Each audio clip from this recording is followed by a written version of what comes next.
Ignition sequence start. 6, 5, 4, 3, 2, 1. We have a liftoff.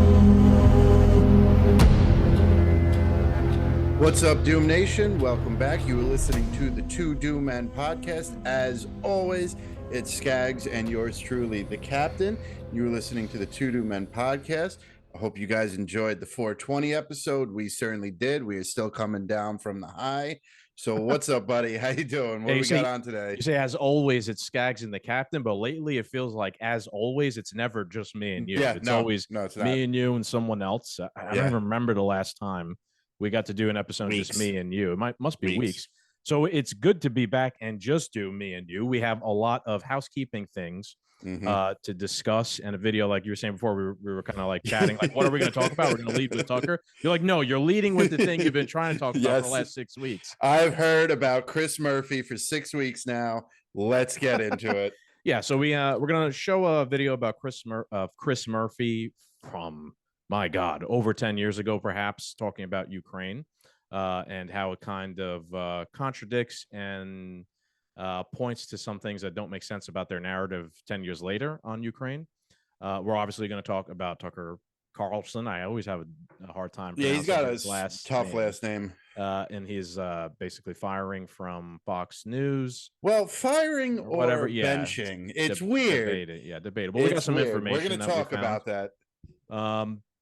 We got some interesting things from Justin Trudeau. He's kind of whistling a different tune nowadays about his COVID restrictions. I think that's something interesting everybody could see.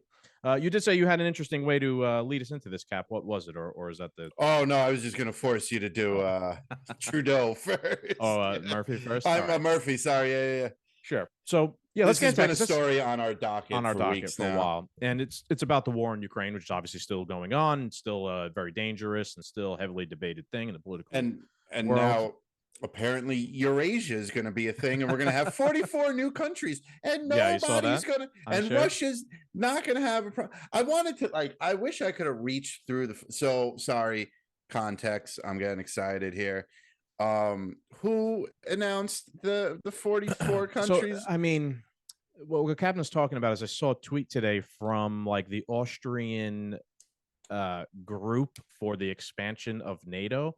They're apparently like an NGO, a non-governmental organization, just as dangerous, which is supposed to be what it says, a non-governmental organization. But like something we've learned in the past couple months with the Twitter files is that all these NGOs, I'm not saying this one specifically, but what we've learned is like NGOs are usually exactly the opposite of what they say they are. Yeah, they are most likely like cover ops for government agencies and politicians and whatnot to kind of use, exert political pressure and foreign policy.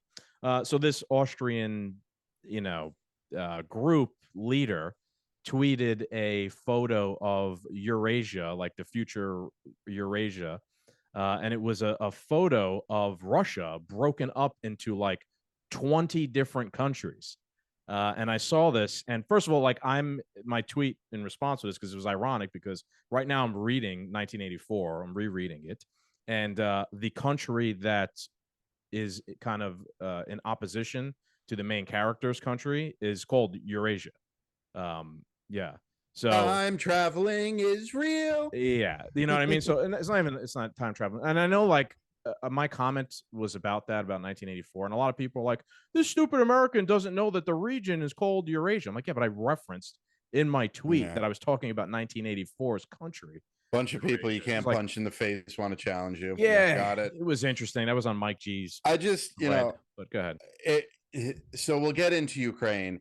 It was just, I found that so funny, because they're like, yeah, Eurasia, we're just going to split Russia up, and America's going to get this, and China's going to blah, blah, blah, blah, blah. You forget, like, did you forget that you have to, I don't know, completely go to war and destroy Russia, take over every inch of their fucking land, and then recalibrate all this? Just everybody's going to be happy, and there's going to be no civil uprising, and there's going to be no conflicts. It is the most ludicrous thing I've seen in a day, I guess, because just every day is fucking ludicrous in the world of politics. But they just completely skim past the fact that, like, you got to defeat Russia in World War III to get this. There's not even going to be a planet left to split Yeah. up Russia Right, if like- we go this to the distance. Yeah, it's not as straightforward as the American national divorce, I think. Like, if that were to occur, yeah, it'd have to do, like, obviously, like the death or imprisonment of Putin, and then a dismantling of his entire apparatus. Like, there's going to be another one after him, Putin. Yeah. And the oligarch system there is going to have to be somehow on board with that. I don't see why they would be. And then the people of Russia alone Yeah. need to just, okay, Sure. yeah, I'll go wherever you tell me. You know, my point was, you know, the same people who probably are pushing this policy are the same people who tell you national divorce is impossible in the United States. They're pushing for essentially a national divorce policy in Russia. So I found that to be a bit ironic. I think we're going to start to get to the point now, and I have a comment about something when we get into it later, that we're going to start to see nefarious reasons and conspiracies just start to coincide at the same time. For example, the people who are pro breaking up Russia into Eurasia are also the same people who are like, the national divorce will never work. Like, there's so much going on. They're so pro, much they're pro national divorce for Russia, but when it comes to, so for those of you who are watching as well, this is what we're talking about here. Just for context. And isn't it funny that just America's got that big chunk right in the middle to control it all? So yeah, I mean, it's not necessarily an American flag. It's green. Right, it's different. Yes. It's a different sort of flag. I don't know exactly what that represents, but for those of you who are listening, it's a photo of this guy Gunther Flinger, who's kind of like in some high up position in this. Actually, let me give you the powerful white man. Give the most. He's the chairman of the Austria NGO Montenegro Goes Europe Association for EU Membership of Montenegro, the chair of the Austrian Committee for NATO Enlargement for Kosovo, Ukraine. I don't know what BIH means, but you know, I mean, literally right here in his handle, he's the chair for the Austrian Committee for NATO Enlargement. So he's obviously very much so opposed to Russia, you know. Yeah. And yeah, this is his thing. It says Northern Eurasia 2023. I mean, that's a hell of a stretch that this is going to happen this year. But it says, after the final dismantling of the Moscow Empire through the complete decolonization of the so-called Russian Federation and the reconstruction of independent and free states of the post-Russian space. Dude, I could not make a clearer argument for national divorce than what this guy is proposing right here. He is saying that the Russian Federation, which is, if you know anything about Russia, it's not necessarily, it is kind of a little bit similar to the United States, of how like it's a federation and all, there's little tiny different states within Russia. And then they have like the Duma, like their Congress in a sense. What this guy is saying, we're going to chop all that up. It's not going to be under the federal government of Moscow anymore. They're all going to be their own individual states, all these little tiny, these, you know, these regions in Moscow. And this is how we're going to do it. Now, I don't know if this is exactly matching what the Federation regions are in Russia right now. It doesn't matter. It doesn't even need to be real life in Russia. Yeah. Advocating for national divorce in Russia. And just ironic that it's going to be called the Eurasia, which is in 1984. All right. So right into Chris Murphy. No more. Let's get this guy. Sure. So this video resurfaced in March 21st by Michael Tracy. He's been pretty good on the war in Ukraine, covering it pretty diligently. He's a journalist. And why he found this interesting is because, like, if you listen to the mainstream media, the corporate press, the Republicans, the establishment Republicans, obviously the establishment Democrats, when they talk about the war in Ukraine, they make you believe, or they make it sound like the war, just like the history of this conflict started in 2022, right? In February, when Russia, like, it was unprovoked and they came out of nowhere, and Putin just out of nowhere, illegal invasion and all this stuff and that. They will never give you the context and the detail that a lot of independent sources will, that this has been a boiling point since all the way back to the fall of the Soviet Union, but more so about 10 years ago. The enlargement of NATO.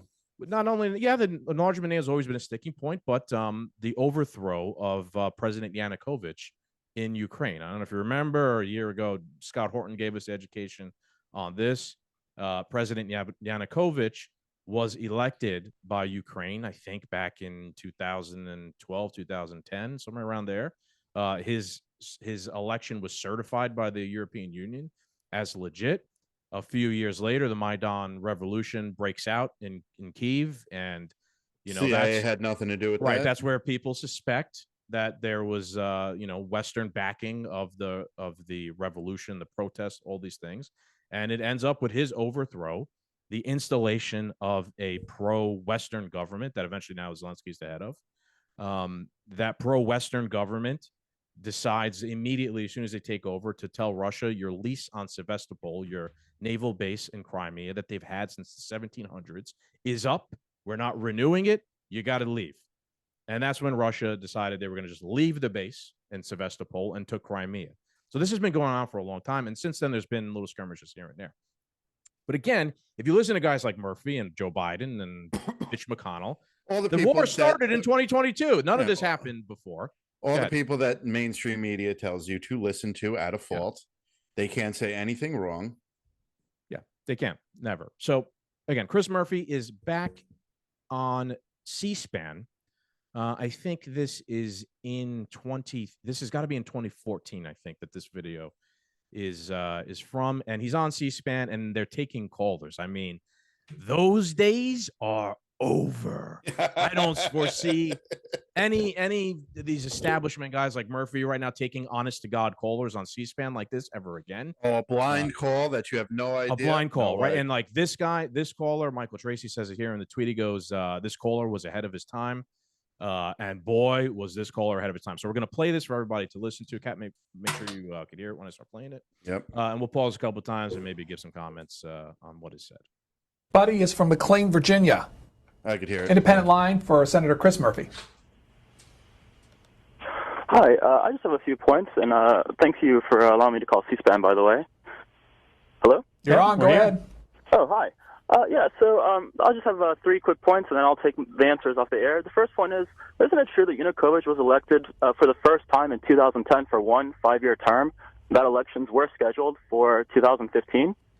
The second point is, why is it okay for foreign ministers from other countries to show up during protest movements, let's say in Ukraine, like the foreign ministers of Poland and Germany, and support the protesters against the current government there? Wouldn't it be something similar to the foreign ministers of, let's say, Mexico and Canada showing up during the Occupy Wall Street movement and saying, yes, we agree that your government is corrupt?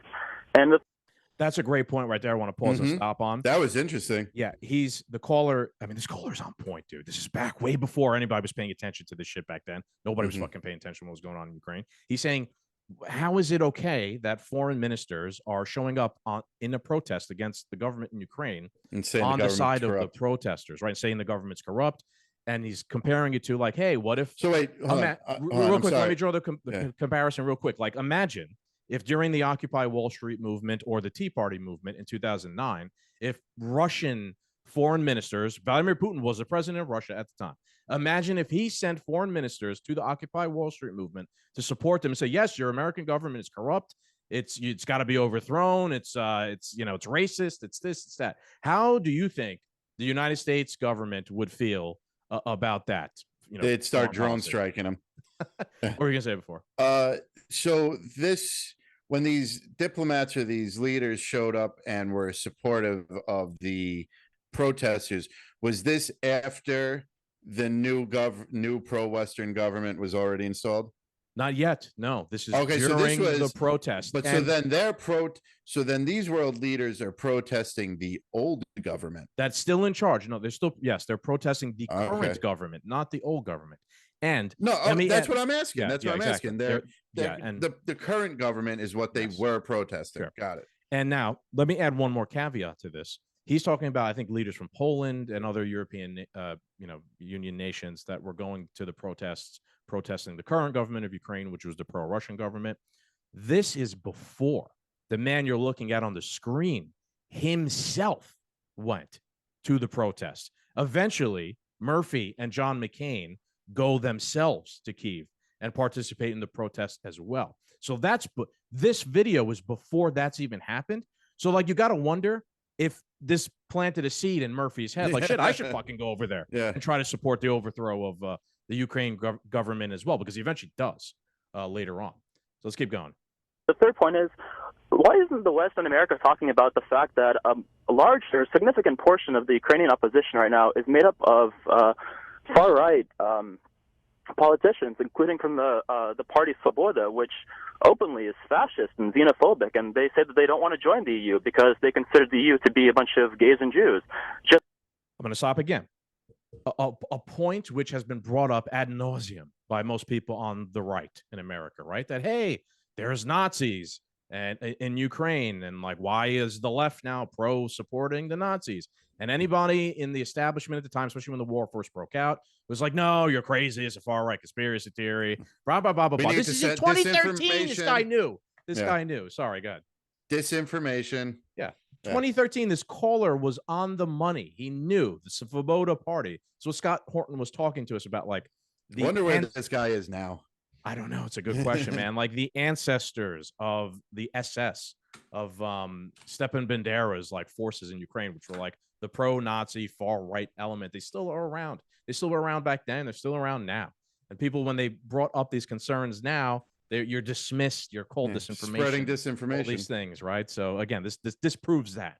That's even how you know there's Nazis in Ukraine. Our original Instagram page got its original shadow ban because I posted a photo of a Ukrainian Azov battalion guy who had like the Nazi black sun tattoo or something. No, he had the patch on his chest, and it got flagged for like misinformation. And then we got shadow banned, and the account was never the same after that. Yeah, all right, let's keep going. Just as well as they say that they don't want to join the imperialist Moscow regime. Let me take all those very quickly, one at a time. You're right. Yanukovych was elected, and I mentioned this before. I understand the difficult position here, which is that Yanukovych was elected, and we are not in the business of encouraging rebellions and revolutions on the streets against elected leaders, because we ultimately think that elections, as you mentioned, are the place in which you should settle your differences. The issue here is that Yanukovych lost his legitimate. Real quick, I mean, that's an eating at me alive. He's saying that but he means the United States government, because that's what he's a part of, is not in the business of disagreeing with elections and, you know, getting involved in these things. No, they fucking are. They have gotten involved in the entire world. Anytime an election goes a way that they don't like in a region, there's a coup. Yeah, right. There's a coup, or there's they'll back the opposition or whatever. So no, they are in the business, very much so. Of like, it's literally their only elsewhere. Overseas business. Yeah, they'll claim, oh, there's no proof of that. It's just a conspiracy theory. Yeah, you're right. It's a fucking conspiracy. You know why they say it's not happening? Because they hire NGOs to fucking oversee it. Yeah, right. Exactly. Yeah, to like launder their involvement to be like, oh yeah, no, it's not us. It's an NGO that's funding. Fund the Eurasia project. Yeah. It's not the United States government. We didn't fund the Wuhan lab. Right. EcoBoost Alliance did. Yeah, exactly. Right. Exactly. It's a laundering operation, either of money or of influence or of power. In every way, they have a way to launder it. Or, you know, it's not the government censoring Twitter. It's Twitter is a private company, and they're deciding to censor that we you. Have privately infiltrated. Yeah. You say. Do you get the theme here, folks? It's what do you say, Captain? It's not a bunch of conspiracies.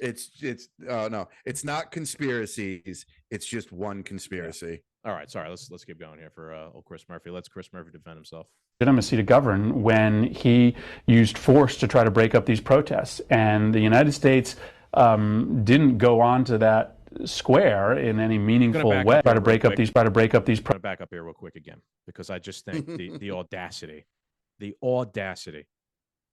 Yanukovych lost his legitimacy to govern when he used force to try to break up these protests, and the United States didn't go on to that square in any meaningful way until the president tried to break up the peaceful protests. That's why Senator McCain and I went, and we certainly got a lot of grief from people asking why 2 U.S. senators are going to the square to support a protest movement against an elected government. We did that because we think that there were human rights and civil rights. All right, so I was wrong before. This is actually after he and McCain went.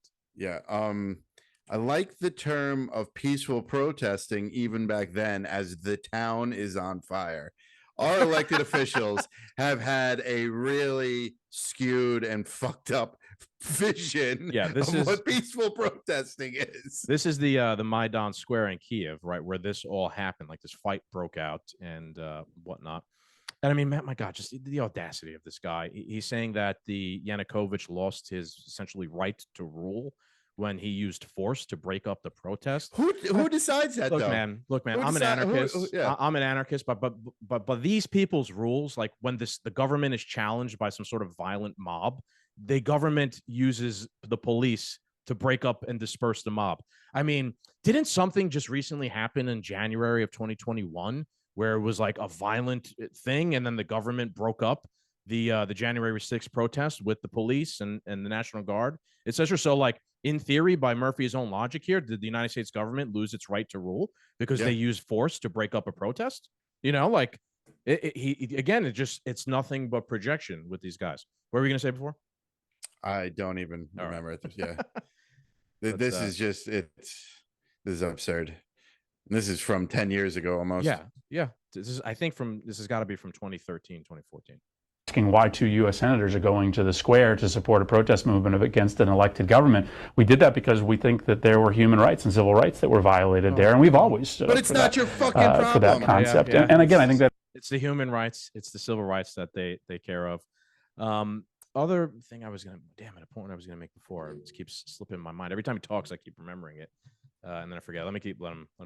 I'll probably remember it. answers your second question as to why you had foreign ministers and. Oh, I'm sorry. I just remembered. I'll back up. So again, now I wasn't there, and probably if I was there, I probably would have sided with the pro-Western protesters. Just, you know, if I was Ukrainian, but you never know how life's going to turn out. But I've watched videos of the Maidan uprising and the protests and whatnot, and there are a lot of videos where there are peaceful protesters in the crowd protesting against the police who were there with like riot shields and all that stuff, like with the shield wall and all that things. And then you see a lot of odd occurrences where like the group that's protesting is peaceful, and then here comes a guy all dressed in black, full face mask covered, with rocks, throwing them at the police, charging into the shield wall with like a stick or a baton, and like instigating the police, who then retaliate with violence against the protesters. Now, again, I don't know what really happened, but isn't it a little bit odd how anytime there is a peaceful protest, you get someone who could possibly be an agent provocateur? Now, who is the agent provocateur on the side on? Again, I don't know, but you can go, there's documentaries, there's videos of the protests, and you'll see people point out, I don't know, man, these fucking guys who keep coming in and like antagonizing the police. Like, who are they? We don't even know who they are. Yep. They're not part of the group. And then eventually the police get pissed off and things get violent. Then the police are shooting at everybody and people start shooting back. And then it becomes a full-blown revolution after that. But was it encouraged to be a revolution by agent provocateurs? Who knows? I mean, there's an argument to be made if you watch the videos there. Foreign leaders who were on that square. It was because we're standing up for the idea that people should be able to lodge protests against their government. You are right that there is an element of the opposition that has some real radical ideas, and there is an element of anti-Semitism that was present on that square. I will tell you from having been there, if there were 500,000 element of anti-Semitic element of protests against their government. You are right that there is an element of the anti-Semitism in there? You are right that there is an element of the opposition that has some real radical ideas, and there is an element of anti-Semitism. That there is an element of the opposition that has some real radical ideas, and there is an element of anti-Semitism that has some real radical ideas, and there is an element of anti-Semitism that was present on. You are right that there is an element of the opposition there that is real radical and has an element of anti-Semitism to them. That is Chris Murphy, one of the architects of this war in Ukraine and the narrative around it, admitting to you the same thing me and you and Scott Horton and every other right-wing or libertarian person or anti-war person has brought up over the course of this war, that, hey, there's fucking Nazis over there, and perhaps we shouldn't be arming them, right? Chris Murphy now will completely obfuscate and ignore that, but here is him admitting it himself 10 years ago. Anything you want to add before I keep it going here? No, Only a couple seconds left. on that square. I will tell you from having been there, if there were 500,000 people there, maybe a couple thousand of them represented that viewpoint. And so by and large, I'm sorry, man, but he sounds exactly like us. I mean, even at some point on this podcast, I'm sure I've said like, yeah, it's a minority of people in Ukraine, but it's a pretty big minority. I mean, even he says there's 500,000 people there. It's a couple thousand. That's a lot. That's a lot of fucking neo-Nazis that are part of the uprising against the government. Just one is too many. Yeah, for the anti-Nazi people, it should be, right? Yeah. Large. This movement completely rejects those radical and prejudicial ideas, and I have confidence that this new government is going to be inclusive and going to be tolerant, and it will be part of our job, I think, as members of the Foreign Relations Committee, to make sure that those kind of more radical elements don't have a seat at the middle of the table as the coalition government goes. All right, there it is. We want to make sure that the Nazis don't have a seat at the table, that the new government's going to make sure to exclude them. And now the Nazis not only have a seat at the table, they're like the premier fighting force in Ukraine. They are, Zelensky's on camera admitting like, yeah, they just are what they are, you know, they're on the same side of us right now, etc. So yeah. Wow, it's all a lie, man. It just, as the weeks go on and it gets crazier, as we'll talk about like Tucker now, it's just everything's a lie. Everything is controlled. Everything is just to influence the outcome, to make their lie the truth. Yeah, bending reality. Sure, or, they were, who the fuck's watching C-SPAN 10 years ago? 10 years ago. Or who remembers C-SPAN from 10 years ago? Yeah, Michael Tracy, man. I don't know. He came across it, but again, like for context here, just again, put yourself in Vladimir Putin's shoes. Like, the West is orchestrating revolution and revolt. Again, it doesn't even matter if it's true or not, because that's the way he sees it as on his border, the next country over, that his country has very deep historical ties to, has been essentially overthrown by the West, and the West has been increasingly hostile towards Russia ever since then. And to the point now where Putin's a fucking war criminal in the international court, and we have like congressmen calling for his assassination. So I don't think the guy's a good guy, Vladimir Putin. I know some crazy people on the right might be like, oh yeah, he's a good guy, he's fighting a good fight, and I don't think so. I just think he's another tyrant like the rest of them. But work in reality, put yourself in those people's shoes, and see how bad foreign policy can lead to hundreds of thousands of people getting killed around the globe. And great old videos like this resurfacing can just put a chink in the armor of the I bet there's more. I bet we can nail every politician out there right now with an old video like that. Something like that, sure. Yeah. So, man, you want to move on to Tucker and that's give our thoughts as to what the fuck happened here? That's the big story of the week. Yeah. Interesting what has been going on with Tucker, and they fire him. Apparently, they're benching him. If they're benching him and silencing him for like the next 18 months, that is the most creative, corrupt thing I've ever seen in my life. Yeah, so the captain and I came across this by A Muse on Twitter, and he quotes a source, and this is actually in the Independent, the UK magazine, where it says Tucker's prior $1.6 million per month contract has as much as 18 months remaining. Fox CEO Lachlan Murdoch and Carlson were in the middle of negotiating an extension through 2029 when the Murdochs decided to bench him instead.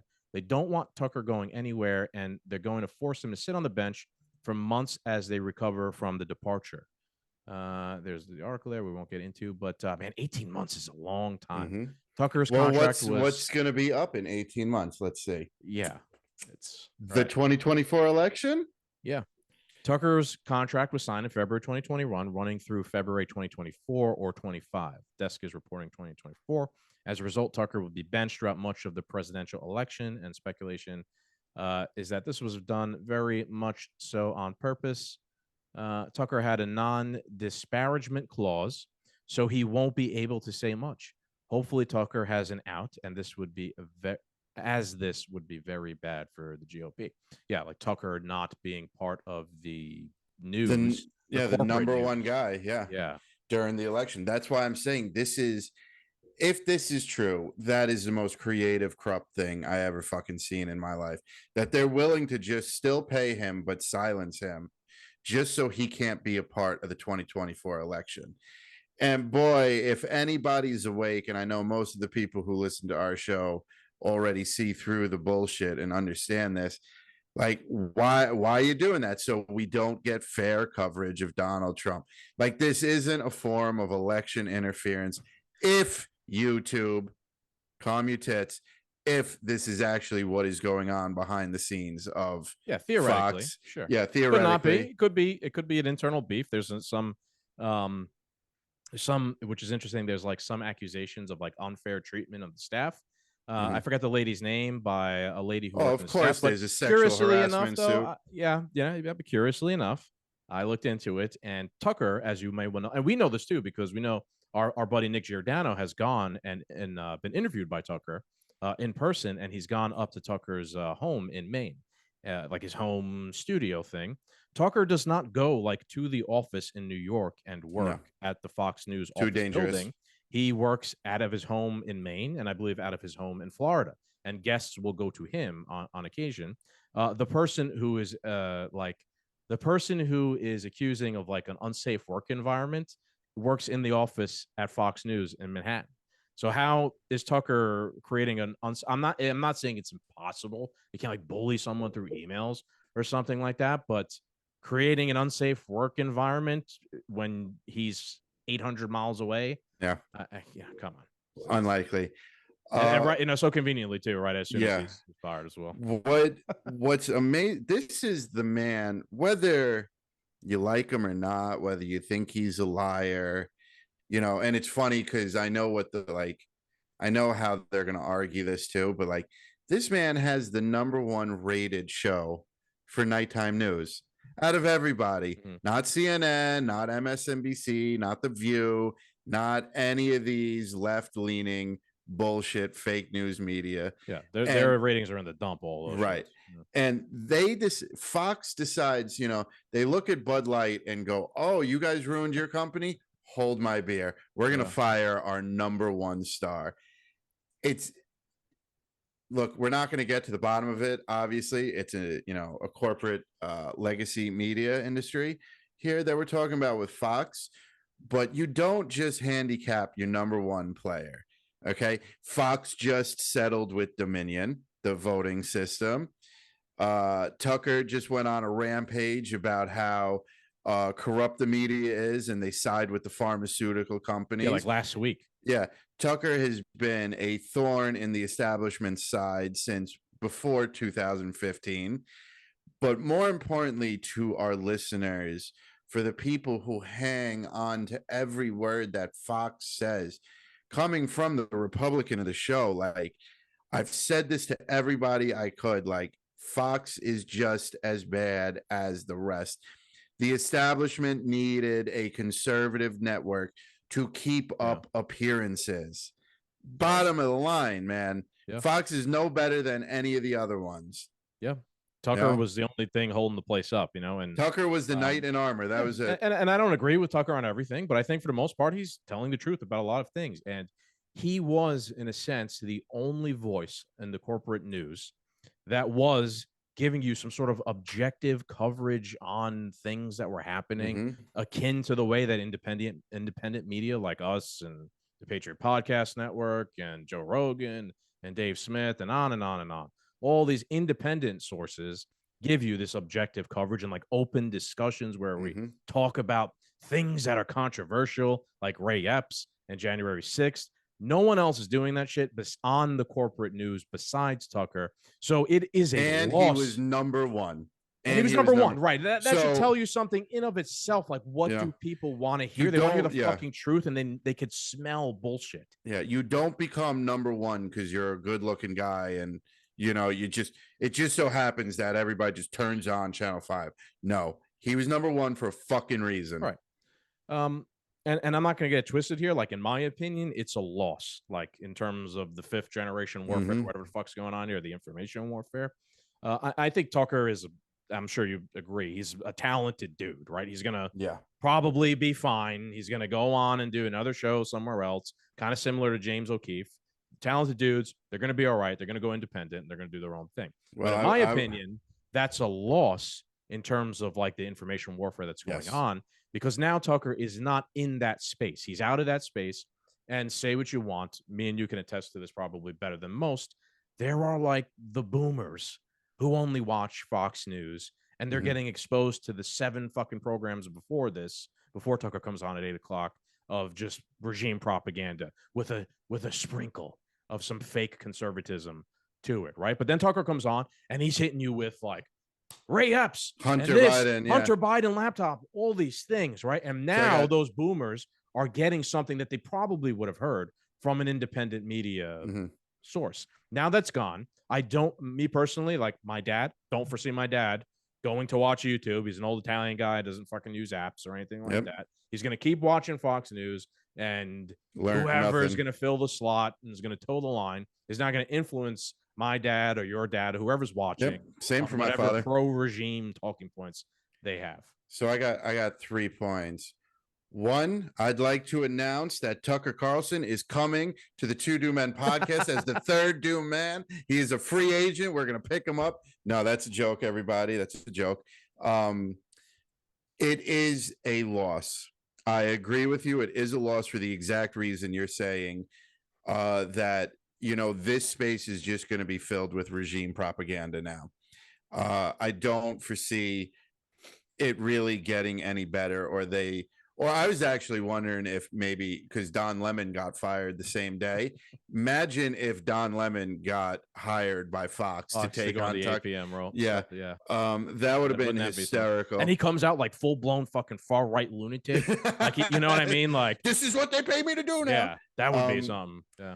So it is a loss, but minus the speculation of what we just spoke about with Tucker's contract, Tucker is way more dangerous on his own than he is with Fox. I think if he is able to go out on his own, if he is able to speak freely, if he is able to do his own thing, he could be like the right-wing messiah of podcasting. You know what I'm saying? Like, he could really become the next force to be reckoned with in independent media. I don't know. I'm not saying he won't be, but go ahead. Yeah. Maybe it's a big stretch, but I mean, because we're only going to move forward if we make these changes, and boomers need to make changes too. Maybe he might be able to usher in some more boomers into independent media. If he started a podcast, and I know I'm talking out of my ass calling him the messiah, this and that, blah, blah, blah. I'm just talking it up. But like, maybe, just maybe, if, this definitely woke some people up, right? Like, all of a sudden, they don't believe that people are being silenced and censored. And then all of a sudden, Tucker's getting benched for the election cycle. Maybe, just maybe, if these boomers who do religiously watch Fox find out Tucker is starting a podcast, that a couple of, sons and daughters get the phone call from their old Italian dads going, how do I turn on the podcast machine so they could start? I hope so. You know what I'm saying? Like, I think if anyone, he would be a good figure to go from mainstream to independent and bring a number of these mainstream sheep to listen to some independent news, because it would be a good way. So, my big thing always is like, when people are like, well, and I tell them, don't listen to CNN, where do I get my news from? You got to research it, the internet, you got to do independent. It would be good to have a name like Tucker to be like, well, listen to Tucker's podcast. You know what I mean? Listen to his podcast. And then when he has someone on like James O'Keefe or Tim Pool or Dave Smith, then go listen to their podcast. And when they have somebody on like Scott Horton, go listen to their shit. And now you are getting a network of independent media because you had a mainstream guy go independent. Yeah, I do think it will be good for independent media to have Tucker now as part of the space. But not what's necessarily good for independent media. It is not necessarily what's good for like the information war. I still just think he was more valuable where he was as the Alamo of truth on the corporate press. But that remains to be seen. We'll see how it plays out. One thing I want to show to everybody is we're going to get into AOC. Yes, we are, because this was the day before. Yeah, this was literally the day before. The what would you call it? Outcry or just? Do you see it? Real quick, it's just the background right now. Just the background. Funny. The tizzy that Twitter went into is just amazing. That people cheering and throwing parties that Tucker has been fired and ignoring Don Lemon. And we put on our Instagram story. It said the fact that CNN is talking about Tucker's being fired and Fox is talking about Lemon being fired is just perfect 2023 chef's kiss. Yeah. And it really is. And I think we're going to see more of that, just like we're seeing now. That guy who's pro-Eurasia would probably be anti-national divorce. I think we're going to start seeing more of this. But it just shows like how loony bin it all is. I think that's a great example of how fake news can even be you not covering the news. Yes. Like something that's so outrageous and involves your organization, but you just don't cover it because it involves your organization, and vice versa. The other one does the same thing. Yeah. They're funny. Just, all these how fake press. Can you get? Yeah. How fake can you just be like, what did CNN go? Like, yeah, Don Lemon got fired, but Tucker over here. And here we go. Have, the queen herself, who is anti-First Amendment. She truly is anti-First Amendment. Let me make sure you can hear this because the program's running a little funky lately. Federal regulation in terms of what's allowed on air and what isn't. And when you look at what Tucker Carlson and some of these other folks on Fox do, it is very, very clearly incitement of violence. Very clearly incitement of violence. And that is the line that I think we have to be willing to contend with. Federal regulation. So AOC is calling for federal regulations to censor what Tucker. This is the day before, by the way. To censor conservative news. Because what they're doing is incitement to violence. There's no incitement of violence. There's no, I think obviously, real quick. Obviously, most people know AOC is just batshit crazy. Yeah. At this point, but I think the larger story to take from this is like the mentality that a lot of people in the government have. She's not. I mean, yes, she's crazy, and she's got the pretty face, and she's popular. But like, she's not the only one who thinks this. They all think like, oh, if you say things that go against what we want, we should then use the power of the state to regulate your speech, because your speech is causing incitement to violence against us. And if you watch the full clip, she talks about how she gets a bunch of death threats. Look, man, I don't think Tucker gets death threats. So does Tucker. So does Donald Trump, right? If you are a person in the public space, you are especially political, you are going to get death threats. That's just the nature of the thing. It doesn't mean I don't have sympathy for you, that you got to work over your shoulder your entire life. That does suck. But like, when you go into this thing, you go into it knowing that. Joe Rogan gets them. Matt Walsh recently, who's very fucking controversial about everything. We talk about him all the time. He got like hacked, and all of his personal information is out there and all these things. Now he's got to look over his shoulder. I don't see Matt Walsh being like, I need to fucking get the conservative, the Freedom Caucus in, and we got to start pushing for government regulation of this and of that, because now I'm under threat of violence. That's just, it comes with the territory. But it's not even about that. That's the excuse for like the commie to regulate speech. Yep. Because that's speech exposes their shit policy. The left cannot handle taking one on the nose. Like your cousin was sending me some stuff about how just the Supreme Court, and it's amazing what liberals will say on Twitter about Justice Thomas. They become the most racist, bigoted people in the world. And I said to somebody on Twitter, I was like, you're only in favor of this because your party is not in control of the Supreme Court. If it was a Democrat majority Supreme Court, you wouldn't be interested in any of this. Right. Just to AOC's point, if he wasn't spewing right-wing truth, propaganda, bullshit, whatever you want to call it, you wouldn't be worried about this. If he fell in line with good old Don Lemon and said, Joe Biden's the greatest thing since sliced cheese, even though sliced cheese is younger than Joe Biden by a couple of 100 fucking years, this problem would not exist. This is all because my team's taking it on the nose. We're down a point. That's all it comes down to. This is all because none of these people believe in freedom. They are sociopath, blood-soaked monsters who would throw you in a fucking cage if they had a chance to do so and to get their way. They don't believe in freedom. They care less about it. Everything they say is a facade of for them. They about believe in freedom. Go ahead. Sorry. They believe in freedom, but just for themselves. They believe, as we saw in COVID, you can't go to the restaurant. I could go to the restaurant. I could go to the. You can't have people over. I could have people over. Yeah, exactly. That's what these people are. They're all tyrants to one extent or another. Perhaps some less. I guess that's what you get into politics for. Right. I mean, for the most part, like sociopaths go into politics because they want to, rule over everybody. So I think we will just we got to wrap it up here soon because we got something else we're doing. But I think we'll just go into tweets of the week. Cap, what do you think? Yes, sir. And boy, do we got some tweets this week. Twits. So we're gonna start here with one that's deleted. So I had a screenshot it, and boy, it's a tweet. This is from the Amazing Atheist. He goes, "Let's lower the age of consent to conception. I want to see someone fuck a fetus. That could be the latest abortion technique." Wow. I mean, he was dead serious too. This guy. I looked at his page. He's got some pretty crazy takes. He is a crazy atheist who says some crazy shit.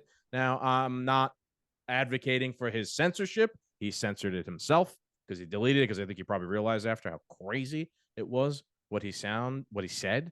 But Jesus Christ, man. I mean, if there's a tweet of the week, this is it.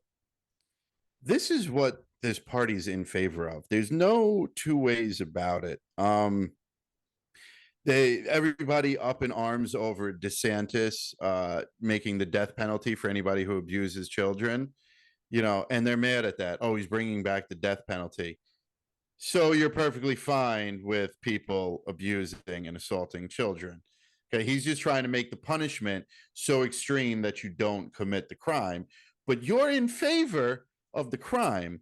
Someone on I wish I got his name because it really stuck with me. I saw a clip from Tim Pool, and he goes, the left, all they do is preach about humanity and civil rights, but all they practice is the destruction of this country, humanity, humans. All they're in favor of is destruction. A death cult, right? They love death. They want war with Russia, nuclear war. That could lead abortion, to gay marriage, and there's no newborn babies. They're pro. This is a pro-abortion comment. I don't mean pro-choice. I mean pro-abortion, and we've seen it. We've seen activists that are pro-abortion, like they think abortion is a good thing. They're proud of having gotten multiple abortions. Yeah. Again, like we can make the argument. People love death, and we can make the argument that Murphy was making before. Like, well, this is just a minority of a group. This is just a couple thousand people out of a couple 100,000 people. Yeah, but they're still aligned with the couple 100,000. And there's still a fucking problem. Yeah, it's still it should be called out. It should be ridiculed and all those things. All right, let's go on to oh boy, let's see one of the captains here. Let's see. John Fetterman. This was a great one. You want me to just scroll? Yeah, might as well. Thought it was time to address a rumor. I do not have a body double. I did not see this. Wow. Yeah, this was pretty good. I got to say, at least he leaned into it because he is our new favorite politician. Oh, he's my favorite. Yeah. I hope he runs for president. Hey everybody, it's me, Senator John Fetterman, and I just want you to know that I'm back and I'm feeling great, 100%. And during my time during the hospital, the Fringies really came up with a conspiracy that I have a body double.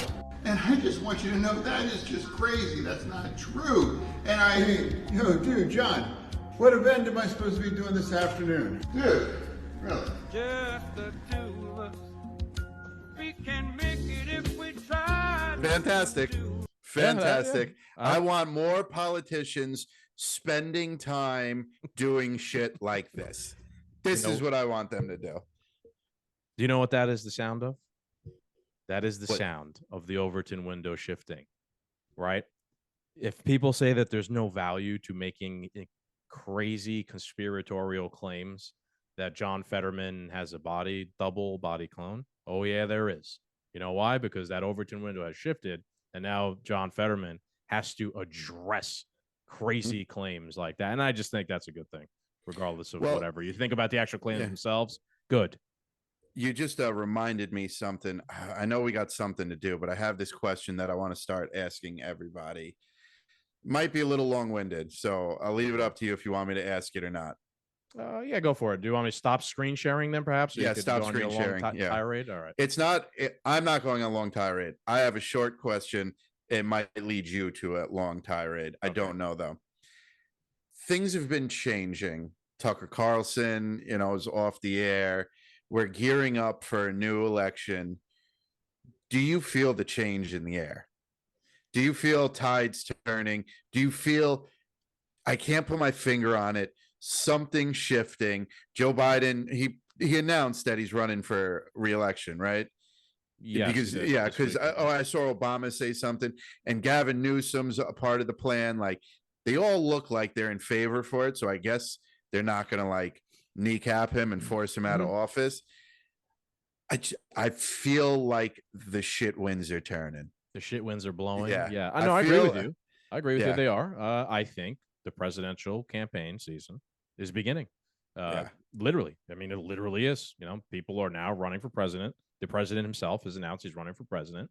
And the maneuvers behind the scenes. What was it that the Time article said after the 2020 election? Like a cabal of powerful people in powerful places, got together to fortify the election results in 2020. Now, make of that what you will, but I mean, James O'Keefe has gone out of his position. Tucker Carlson now. Yeah, there's a lot of things happening as the presidential campaign is spicing up. So yeah, we got a Kennedy running. RFK Jr. is running, right? I mean, he's getting zero coverage from the corporate press, of course, because he's combative towards the establishment.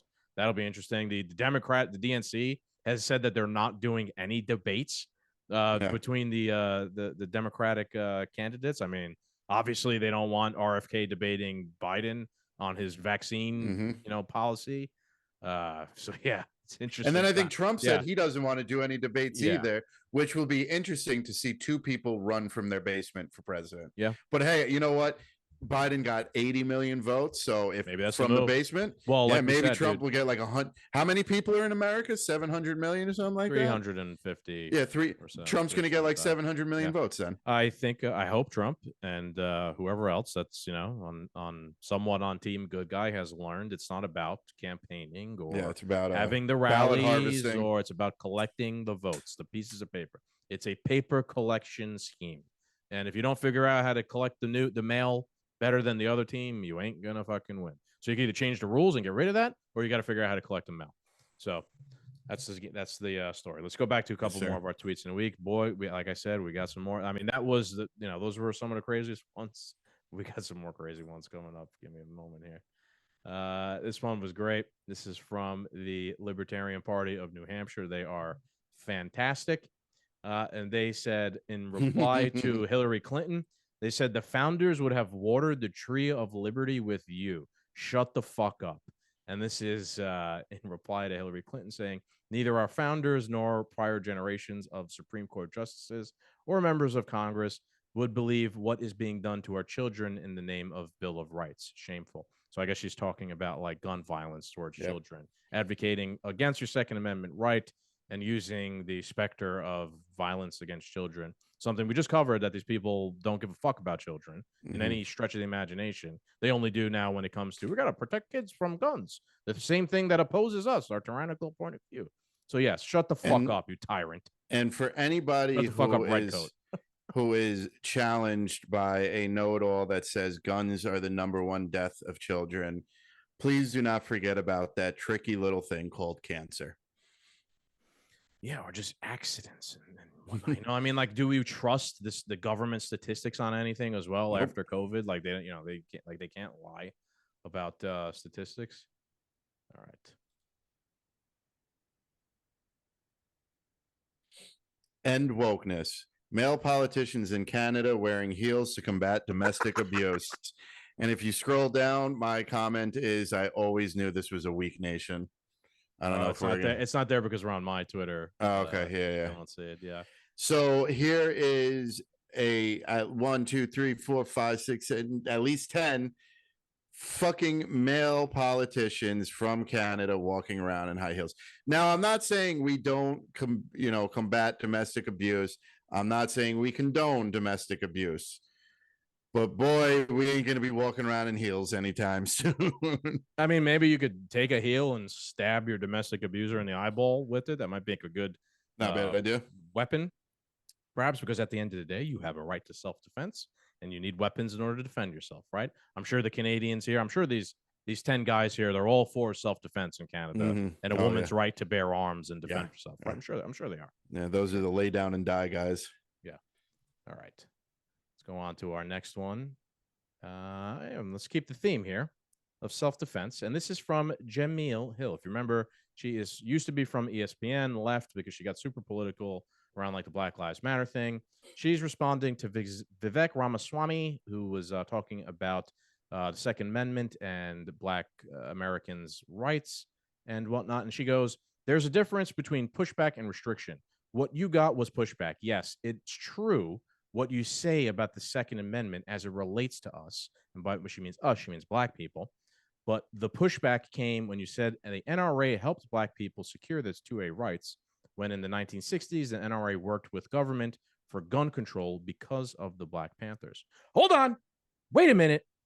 Did a leftist just admit that the Second Amendment and guns prevent the government from tyrannizing the population? I'm pretty sure she just did. Read it back real quick. She said, what you got was pushback. Yes, it is true what you say about the Second Amendment as it relates to us. What is she talking about? Vivek is making the point that the government obviously tried to like prevent the slaves. And then after slaves were freed, like the racist southern states passed Jim Crow laws, which infringed upon Black Americans' right to bear arms. Why did they do that? Because they didn't see those people as humans. They saw them as some sort of, whatever, property, and they didn't want them to have guns to then oppose them because they were tyrannical against Black people at the time. So that's the fucking argument that every Second Amendment advocate in the United States right now, including us, is making, is that guns are freedom, right? They are what ensures your freedom. And that applies for every human being in the world, not just white people or Black people or whatever.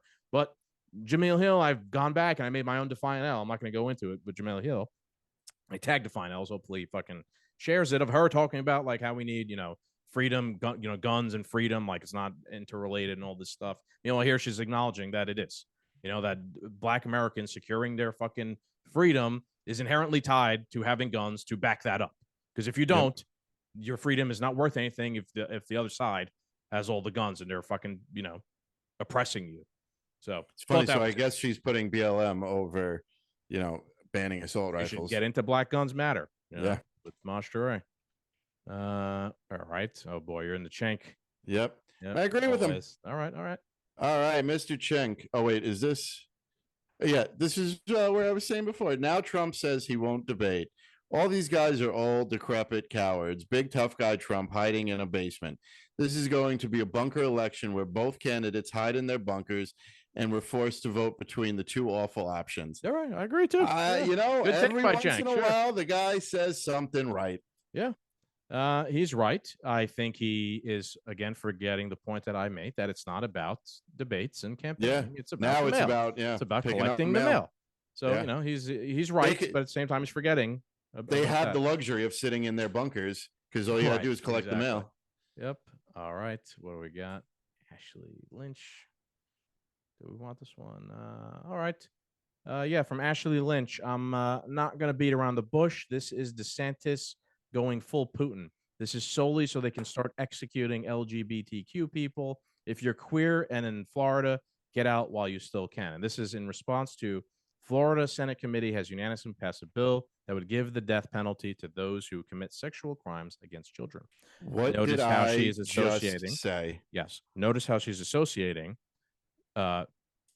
putting people who are pedophiles to death with an attack on the LGBTQ community. So she, not me, right? I didn't say this. I didn't make this tweet. I'm just pointing it out.